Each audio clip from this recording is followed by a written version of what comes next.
Okay guys, we're back at the layout and I want to show you the progress I've been making on these backdrop buildings.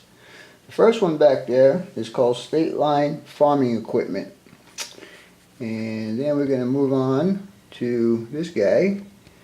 He's called Hillside Foundry. He's a scratch build. Just need to do a little bit of more details on him, roof details, a little weathering and whatever. And then the next one we're going to do is called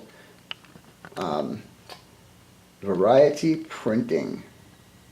Now you guys, I think I told you guys in my last video that I've been stealing decals from previous kits that I had from Walthers and Lifelike and whatever. But anyhow, I thought that the printing shop should get a tank, so I added a tank to him. Alright, moving on to the next guy. Oh, by the way, that's a scratch build also. This guy is called Coverall Paints. Now he was a part of that guy down there. That was either a Rick's or a microengineering building. Poor guy didn't have any place on my layout that looked good, so I decided to cut him in half and give him a new life. Anyhow, so we move on to here, and Coverall Paints.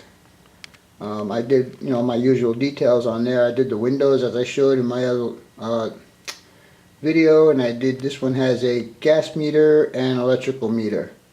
Got some trash bags out there and cow freight barrels, and then way back there, again, I thought he would need some tanks, so I gave him some tanks.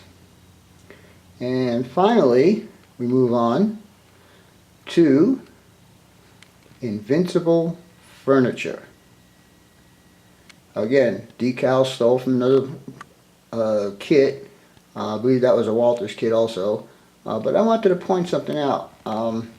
As far as the white faces on power meters, if you guys are real careful when you paint the backs on them, you can leave the front face white. So that's what I did on this one, and I think it looks pretty good. Anyhow, the overall scene, of course I still got to put trees and telephone poles and stuff like that, but that's basically what it's going to look like with trees. And I have some operating street lights somewhere in my junk pile that I need to find. They're brand new, I never even used them. But anyhow, I'll find those and those will get added. The next part is, you guys know that I'm doing a double deck layout. So I rigged this up today just to get an idea if this would be a good height. Now as you guys can see, at the bottom of it will be at 13 inches. And then I'm going to add a 2-inch piece of foam on the top, so it'll give me just a little bit over 16 inches on the height. I think the height's pretty good for me. There will be 2, maybe 3 industries up here, but it'll follow this wall around and follow totally around the room, and then finally it'll get back to the other room.